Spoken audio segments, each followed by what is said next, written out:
Chapitre 7. Une bonne réputation vaut mieux que le bon parfum, et le jour de la mort que le jour de la naissance. Mieux vaut aller dans une maison de deuil, que d'aller dans une maison de festin, car c'est là la fin de tout homme, et celui qui vit prend la chose à cœur. Mieux vaut le chagrin que le rire, car avec un visage triste le cœur peut être conte. Le cœur des sages est dans la maison de deuil, et le cœur des insensés dans la maison de joie. Mieux vaut entendre la réprimande du sage que d'entendre le chant des insensés. Car comme le bruit des épines sous la chaudière, ainsi est le rire des insensés. C'est encore là une vanité. L'oppression rend insensé le sage, et les présents corrompent le cœur.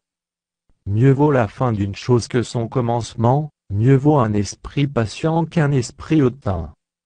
Ne te hâte pas en ton esprit de t'irriter, car l'irritation repose dans le sein des insensés. Ne dis pas d'où vient que les jours passés étaient meilleurs que ceux-ci, car ce n'est point par sagesse que tu demandes cela. La sagesse vaut autant qu'un héritage, et même plus pour ceux qui voient le soleil. Car à l'ombre de la sagesse, on est abrité comme à l'ombre de l'argent, mais un avantage de la science, c'est que la sagesse fait vivre ceux qui la possèdent. Regarde l'œuvre de Dieu qui pourra redresser ce qu'il a courbé. Au jour du bonheur, sois heureux, et au jour du malheur, réfléchis. Dieu a fait l'un comme l'autre, afin que l'homme ne découvre en rien ce qui sera après lui. J'ai vu tout cela pendant les jours de ma vanité. Il y a tel juste qui périt dans sa justice, et il y a tel méchant qui prolonge son existence dans sa méchanceté. Ne sois pas juste à l'excès, et ne te montre pas trop sage. Pourquoi te détruirais-tu? Ne sois pas méchant à l'excès, et ne sois pas insensé. Pourquoi mourrais-tu avant ton temps? Il est bon que tu retiennes ceci, et que tu ne négliges point cela, car celui qui craint Dieu échappe à toutes ces choses. La sagesse rend le sage plus fort que 10 chefs qui sont dans une ville. Non, il n'y a sur la terre point d'homme juste, qui fasse le bien et qui ne pêche jamais.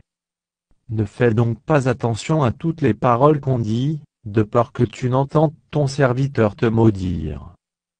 Car ton cœur a senti bien des fois, que tu as toi-même maudit les autres. J'ai éprouvé tout cela par la sagesse. J'ai dit je serai sage. Et la sagesse est restée loin de moi.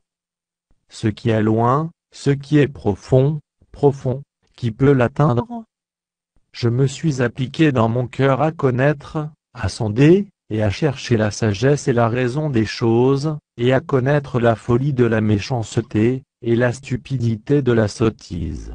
Et j'ai trouvé plus amère que la mort la femme, dont le cœur est un piège et un filet, et dont les mains sont des liens. Celui qui est agréable à Dieu lui échappe, mais le pécheur est pris par elle. Voici ce que j'ai trouvé, dit l'Ecclésiaste, en examinant les choses une à une pour en saisir la raison. Voici ce que mon âme cherche encore, et que je n'ai point trouvé. J'ai trouvé un homme entre 1000, mais je n'ai pas trouvé une femme entre elles toutes. Seulement, voici ce que j'ai trouvé, c'est que Dieu a fait les hommes droits, mais ils ont cherché beaucoup de détours.